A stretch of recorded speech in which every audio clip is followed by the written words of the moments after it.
Melissa, is it? We need to discuss the seating arrangements. Mrs. Harrington's voice dripped with barely concealed disdain as she looked me up and down in the upscale Chicago bridal boutique. Given the caliber of guests attending, we think it's best if you sit at table 19, near the kitchen. Table 19? I repeated, my voice steady despite the knot forming in my stomach. But that's not with the family. Well, yes, exactly, she replied, exchanging a meaningful glance with her husband. The head tables are for immediate family and distinguished guests. We have the governor's chief of staff attending, several hospital board members, people of a certain standing. I'm Audrey's mother, I stated simply. Traditionally, parents sit together at the head table. Mr. Harrington cleared his throat. Melissa, we understand your position, but you must understand ours. Our son is marrying into a different background than he's accustomed to. Some accommodations must be made to ensure the event maintains the appropriate tone. Their words hung in the air as Audrey emerged from the fitting room in her wedding gown, her face falling as she sensed the tension.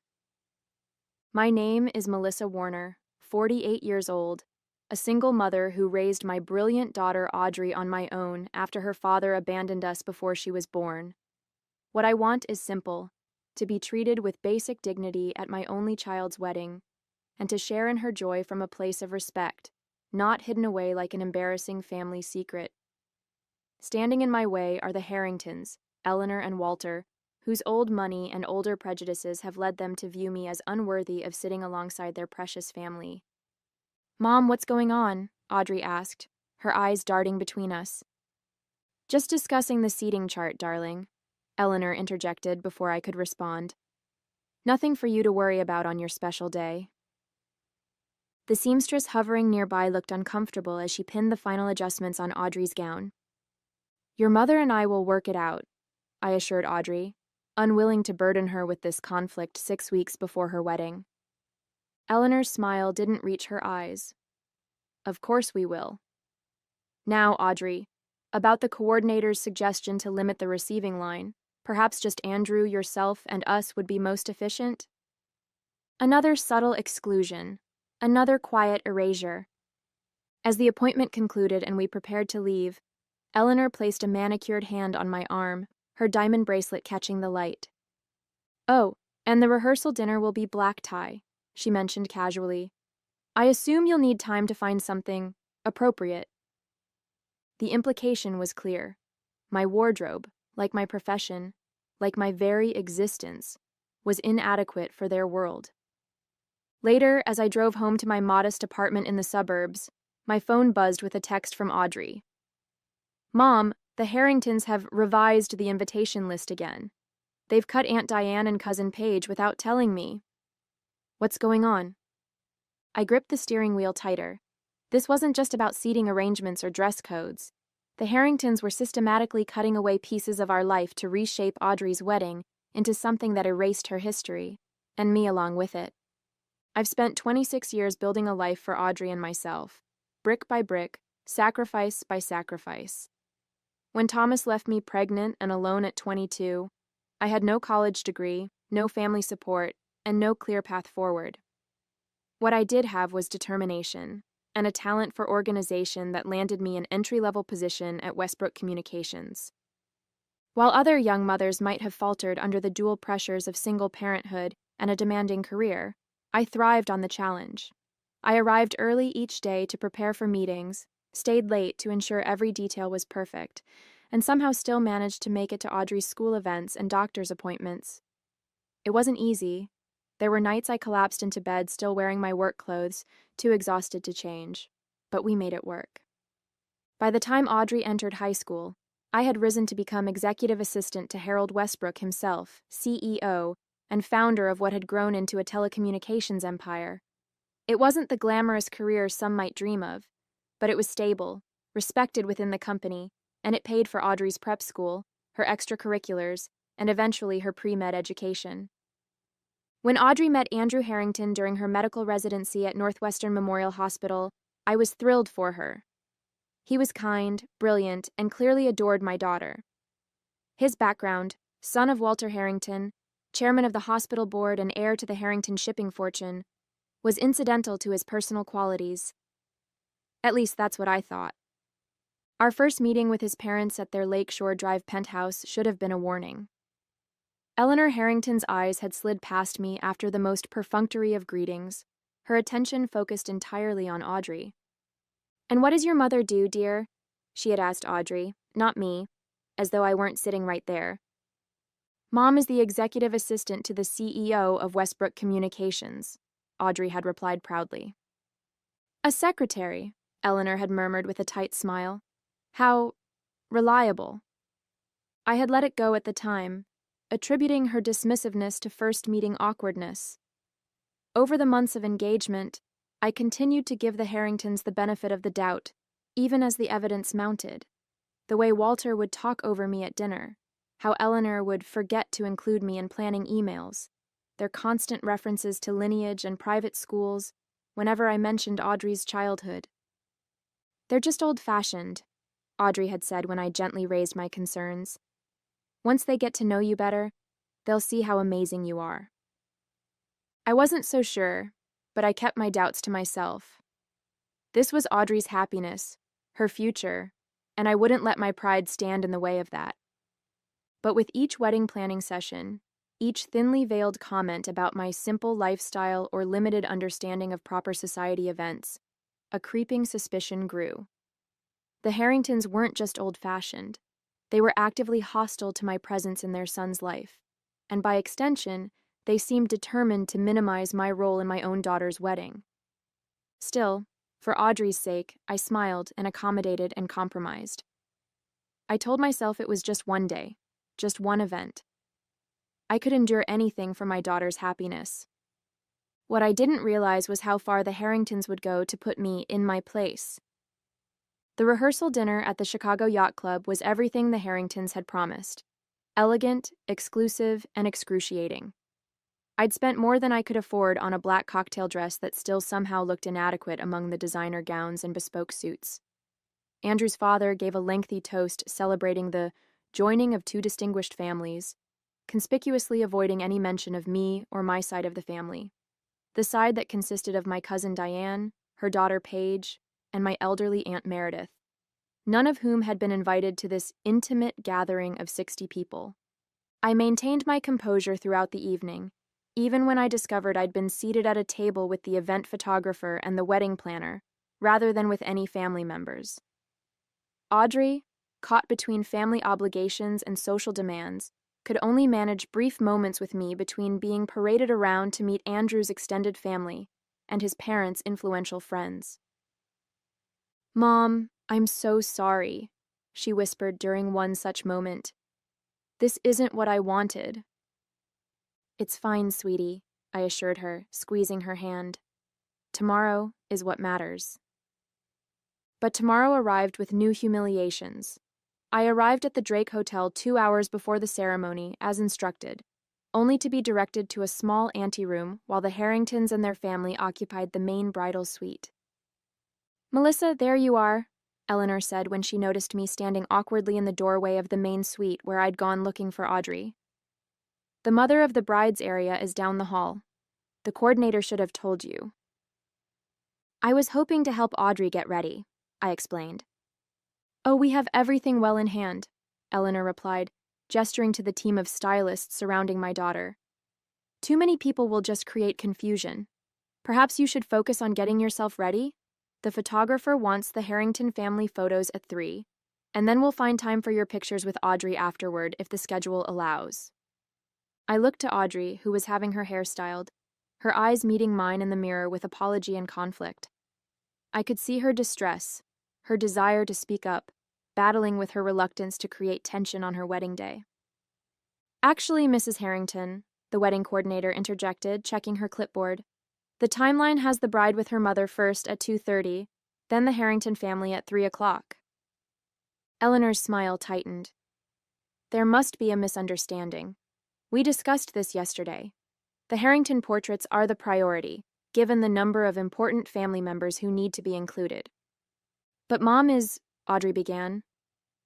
Darling, you don't want to start your marriage with unnecessary conflict, do you? Eleanor cut in smoothly. I'm sure your mother understands the practicalities of fitting everything into a tight schedule. The coordinator looked between us uncertainly.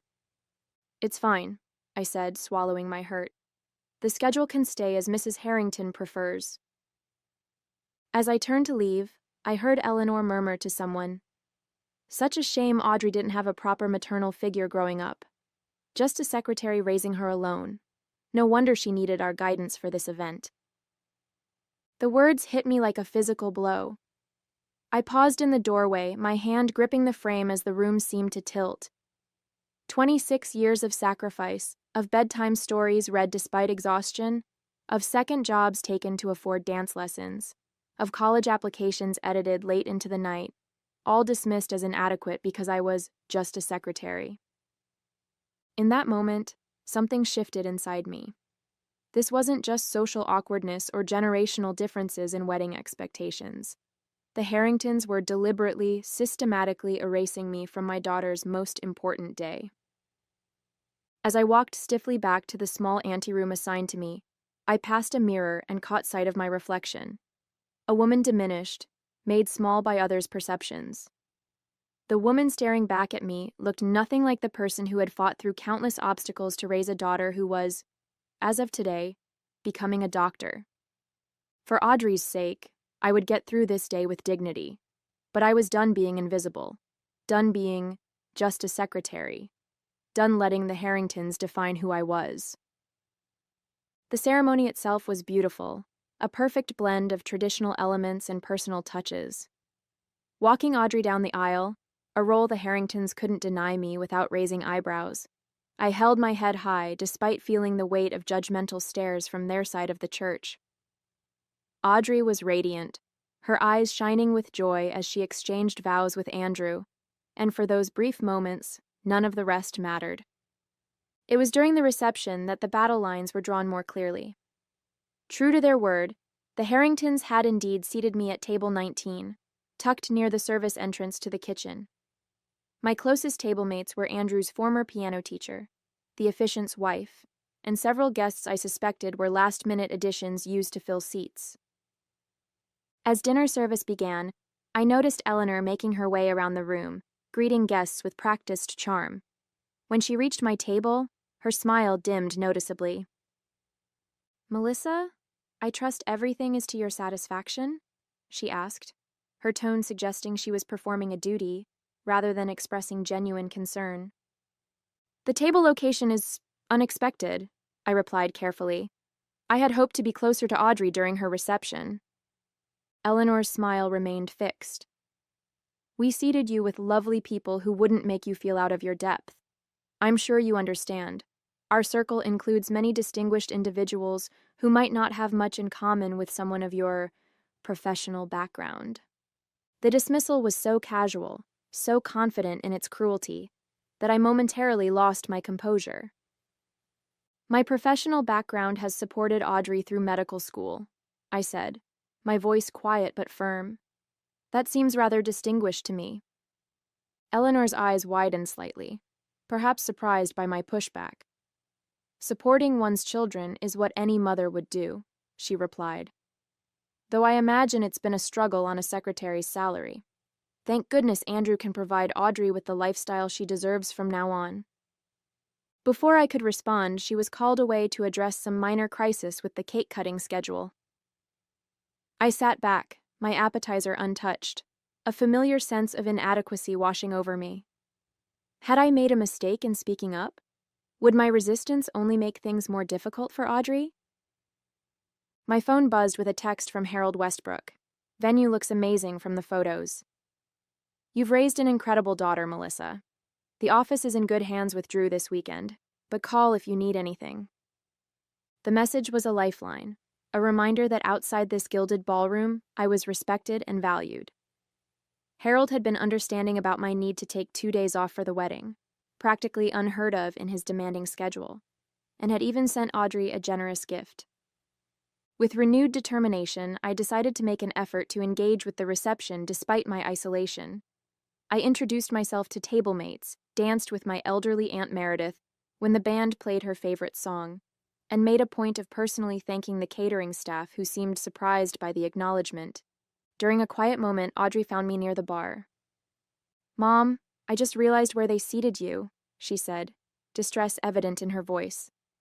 "I had no idea. I would never have approved that." "It's all right, sweetheart," I assured her, squeezing her hand. "This is your day. Don't worry about me." "It's not all right," she insisted. "Let me talk to Eleanor. We can rearrange." "Audrey!" Walter Harrington's voice boomed across the space. "The Prestons are leaving early. Come say goodbye. They're very important supporters of the hospital's new pediatric wing." With an apologetic glance, Audrey was whisked away again, leaving me alone at the edge of her celebration. As I returned to my table, I overheard Eleanor speaking to a cluster of women nearby. "Yes, Audrey's background is rather modest, but she's adapted remarkably well. Quite the little social climber, though we'd never say so openly. Of course, with no proper guidance, the mother is just a secretary, you know. We've had to help smooth out her rough edges." The women tittered, glancing in my direction before quickly averting their eyes when they realized I'd heard. That was the moment something crystallized inside me, a realization that nothing I did would ever be enough for the Harringtons. No amount of gracious accommodation or silent endurance would earn their respect. In their eyes, I would always be just a secretary, an embarrassing footnote in Audrey's journey to their world. For the first time that day, a different thought emerged. What if I stopped trying to meet their impossible standards, and instead showed them exactly who just a secretary actually was? As I contemplated my next move, I noticed a distinguished gentleman approaching my table.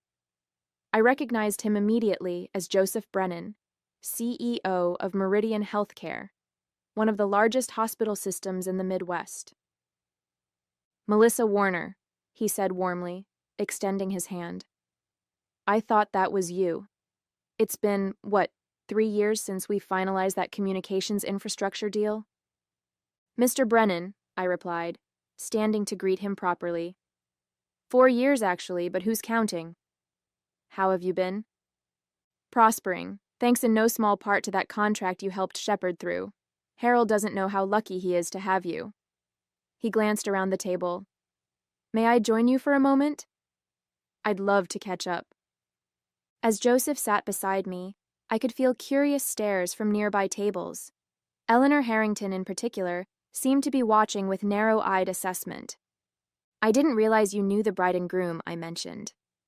"I'm on the hospital board with Walter," he explained. "Though truthfully, I'm more interested in connecting with you.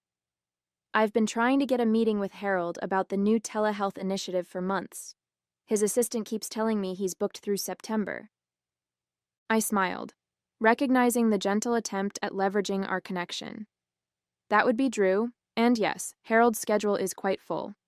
But I might be able to find a breakfast slot in late July if the project timeline is pressing. Joseph's eyebrows rose. "You have that kind of influence over his calendar?" "I've managed Harold's professional life for 15 years, Mr. Brennan. There's very little regarding Westbrook Communications that doesn't cross my desk at some point." Our conversation continued, touching on industry developments and mutual connections. I was so engaged that I barely noticed the small crowd gathering nearby until a woman's voice cut through our discussion. "Melissa? Melissa Warner from Westbrook? I thought that was you." I looked up to see Catherine Prentice, the formidable CFO of Allied Technologies, approaching with genuine delight. Behind her was her husband, State Senator William Prentice. "The bride is your daughter?" Catherine continued. "I had no idea. She looks just like you." As Catherine and William joined our increasingly crowded table, more eyes turned in our direction. The senator's presence had a magnetic effect, drawing others from nearby tables. "Melissa's daughter just matched at Northwestern for her pediatric residency," Joseph informed them proudly, as though Audrey's accomplishment somehow reflected his own good judgment in knowing me. "Brilliant girl," Catherine agreed. "Must take after her mother." Within 20 minutes, my table near the kitchen had become an impromptu gathering of some of Chicago's most influential business leaders. Harold's wife Victoria arrived, kissing me on both cheeks and loudly lamenting that we'd been hidden away at this back table. The governor's chief of staff, whom Eleanor had specifically mentioned as a VIP guest, spent 10 minutes discussing a potential public-private partnership with Senator Prentice while standing directly behind my chair. From across the room, I could see the Harringtons watching in confusion and growing alarm. Eleanor whispered urgently to Walter, who kept glancing in my direction with a furrowed brow. The situation took an unexpected turn when Congressman David Holloway arrived late to the reception and made a beeline for our table. "Melissa," he called out. "There you are. Harold said you'd be here. Got a minute? I need your input on that press release for the infrastructure bill announcement." As the congressman pulled up a chair, discussing confidential policy matters as though we were in a secure briefing rather than a wedding reception, I caught Eleanor's expression changing from confusion to calculation. She began making her way toward our table, Walter in tow, a determined smile fixed on her face. "Congressman Holloway," she gushed, interrupting our conversation, "we're so honored you could attend. I don't believe we've been properly introduced. I'm Eleanor Harrington, Andrew's mother." The congressman looked up, momentarily disoriented by the interruption. "Ah, yes, lovely event. Melissa and I were just discussing some time-sensitive matters." "I see you've met Audrey's mother," Eleanor continued, her tone significantly warmer than any she'd used with me previously. "Such a surprise to see you all getting along so well." "Getting along?" Catherine Prentice laughed. "Melissa is the reason half of us can ever get anything done with Westbrook. She's practically a legend in Chicago business circles." Eleanor's smile froze as she processed this information. "A legend? But she's a executive assistant to the CEO," I supplied calmly. "Yes, that's my title." Senator Prentice chuckled. "Job titles can be so limiting, can't they? Melissa here has facilitated more major business deals in this city than most investment bankers I know." I watched the realization dawn on Eleanor's face. The sudden, horrifying understanding that the woman she had dismissed, humiliated, and hidden away was actually connected to nearly everyone of importance in the room. People whose social approval she craved, whose business relationships Walter cultivated, whose political influence they courted. All of them treated me with genuine respect and familiarity. In that moment, I saw something shift in Eleanor's expression. A calculation, an adjustment of strategy. I recognized it immediately as the look of someone who had severely underestimated an opponent and was now scrambling to recover. "Melissa," she said, her voice honey-sweet, "I had no idea you were so well-connected. You should have said something."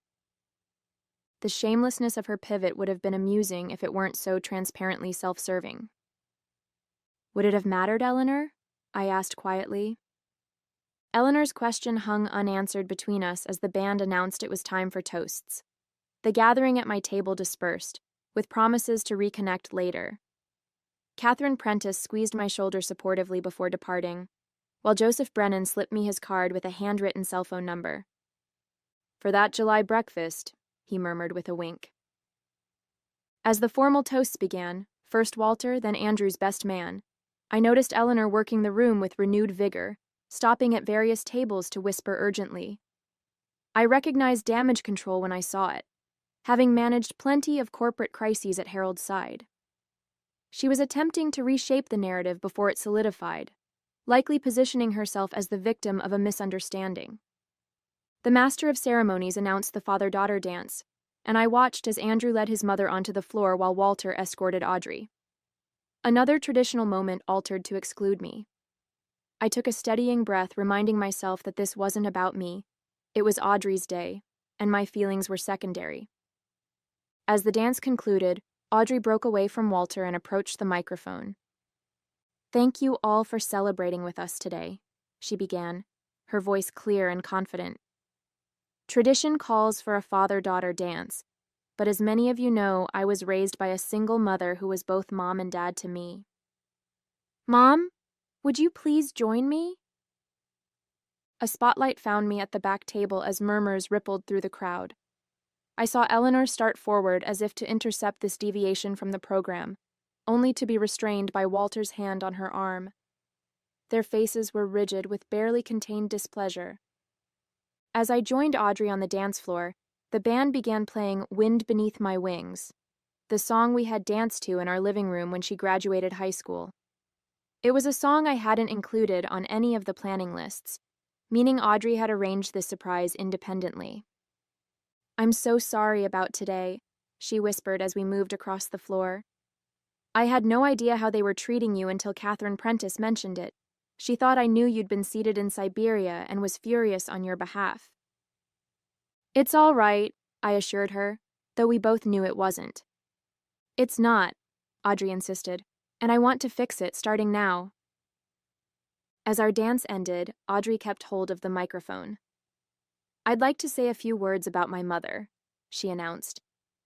"Many of you know her professionally, but I know her as the woman who worked 2 jobs to afford my science camp tuition, who proofread my medical school applications at 2 a.m. after working 12-hour days, who taught me that true class has nothing to do with money and everything to do with how you treat others." I felt tears threatening as Audrey continued, publicly acknowledging sacrifices I had never expected recognition for. From the corner of my eye, I saw Eleanor and Walter, their expressions a mixture of embarrassment and calculation. They had clearly realized their error in judgment, but seemed uncertain how to proceed. As Audrey finished speaking, I noticed a commotion near the entrance. Harold Westbrook had arrived, fashionably late as always, his commanding presence drawing attention despite his attempt at a discreet entrance. Eleanor immediately detached from Walter and made her way toward him, hand extended in greeting. "Mr. Westbrook," I heard her gush, "what an unexpected honor. We had no idea you were acquainted with the couple." Harold's eyes swept past her, locating me instantly across the room. "I'm not here for the couple, Eleanor," he replied coolly. "I'm here to support my right hand and dear friend Melissa on her daughter's special day." The dismissal was subtle but unmistakable. Eleanor faltered visibly before recovering. "Of course. Melissa is... We're so fond of her. Such an integral part of the day." I felt a flash of satisfaction at her obvious discomfort, but it was quickly tempered by concern. I hadn't invited Harold, hadn't wanted to impose on his limited personal time, which meant someone else had contacted him. The question was, who and why? My answer came when Victoria Westbrook approached, kissing me on both cheeks. "Catherine called," she explained quietly. "Said you might need reinforcements." I felt a rush of gratitude for these unexpected allies, even as I recognized the dangerous game now unfolding. The Harringtons were socially and politically connected, particularly within Chicago's healthcare establishment where Audrey was building her career. Humiliating them publicly could have unintended consequences for my daughter. As I weighed my options, Eleanor appeared at my side, her expression carefully neutral. "Melissa, there seems to have been a misunderstanding with the seating arrangements. We've reset the head table. Your place is ready whenever you'd like to join the family." It was a transparent attempt at social damage control, not genuine remorse. Now that she understood my connections, I had suddenly become worthy of inclusion. "How kind," I replied evenly. "But I'm quite comfortable where I am, surrounded by friends." Eleanor's smile tightened. "I insist. Andrew's family should be together." "We are," I agreed. "Just not at your table." The flash of anger in her eyes confirmed what I already knew. This wasn't over. Eleanor Harrington wasn't accustomed to losing social battles, and she wouldn't surrender easily. The question now was how far I was willing to go to teach her a lesson without damaging Audrey's future in the process. The wedding reception continued with strained undercurrents visible only to those aware of the power struggle taking place. Eleanor had shifted tactics, now working overtime to showcase what appeared to be a close relationship between us. She posed for photos with her arm linked through mine, loudly referring to me as our Melissa whenever influential guests were within earshot. I endured this charade with outward composure while planning my response. The opportunity came when the wedding coordinator announced it was time for the mothers' speeches. Eleanor went first, delivering a polished address that spoke of family unity and her joy at welcoming Audrey and her wonderful mother into our circle. When my turn came, I approached the microphone with quiet confidence. The room fell silent, curiosity evident on many faces after the evening's unusual dynamics. 26 years ago, I began, I found myself alone and pregnant, with nothing but determination and hope to guide me. Today, I stand before you as the mother of Dr. Audrey Warner, feeling a pride words cannot adequately express. I spoke from the heart about Audrey's journey, her compassion, her brilliance. I thanked Andrew for loving her so completely. And then, I paused, my gaze finding Eleanor and Walter. I've been referred to several times today as just a secretary, I said calmly. It's true that my professional title is executive assistant, a role I've held with pride at Westbrook Communications for 15 years. What that title doesn't convey is that I've helped negotiate multi-million-dollar contracts, managed international crisis response, and yes, even coordinated events far larger than this beautiful wedding. Murmurs rippled through the crowd as I continued. I believe we all deserve to be judged by our character and contributions, not by perceptions or titles. Tonight, I've been reminded of the extraordinary community that has supported Audrey and me throughout our journey. People who recognize that true worth isn't measured by wealth or status, but by integrity, hard work, and compassion. I raised my glass. To Andrew and Audrey, may your marriage be built on mutual respect, genuine appreciation, and the understanding that every person's contribution has value, regardless of their title or position. The room erupted in applause as Eleanor and Walter sat frozen, their public mask of superiority shattered by my calm, measured words. I hadn't needed to explicitly call out their cruelty. Everyone who had witnessed their behavior understood exactly what I meant. As I returned to my seat, Harold Westbrook stood to shake my hand, a gesture immediately captured by the wedding photographer and several guests with smartphones. The image of Chicago's telecommunications titan showing public respect to just a secretary would speak volumes in their social circles. Eleanor's carefully constructed facade had crumbled, and there was nothing she could do to rebuild it. In the weeks following the wedding, the repercussions of that evening spread through Chicago's social circles like ripples in a pond. I hadn't needed to actively damage the Harringtons' reputation. They had accomplished that themselves by allowing their prejudice to be witnessed by the very people whose approval they coveted. Catherine Prentice called to tell me that Eleanor had been quietly removed from the Art Institute's fundraising committee, a position she had leveraged for social capital for years. Joseph Brennan mentioned casually during our July breakfast that Walter had been passed over for the hospital board chairmanship he had assumed would be his. Small, significant consequences that would sting far more than any public confrontation. Audrey and Andrew returned from their honeymoon to find the dynamics between our families permanently altered. When they hosted their first dinner party as a married couple, Eleanor arrived with a carefully selected gift for me, an expensive designer scarf I knew she expected me to fawn over. "How thoughtful," I said, accepting it with a polite smile. "I'll add it to my collection." Eleanor's attempt at reconciliation, or perhaps damage control, continued throughout the evening, her behavior almost comically deferential as she repeatedly mentioned my invaluable insights and impressive professional network. Walter, too, made strained efforts to engage me in conversation about Westbrook's latest telecommunications initiatives, clearly having researched topics he thought might impress me. I responded with unfailing courtesy, and the kind of genuine warmth they had never shown me, not because I had forgiven their cruelty, but because I had risen above it, and we all knew it. The most satisfying moment came a month later, when Andrew called to tell me he and Audrey had decided to decline Walter and Eleanor's offer to purchase them a house in the Harringtons' exclusive neighborhood. "We found a place closer to the hospital," Andrew explained.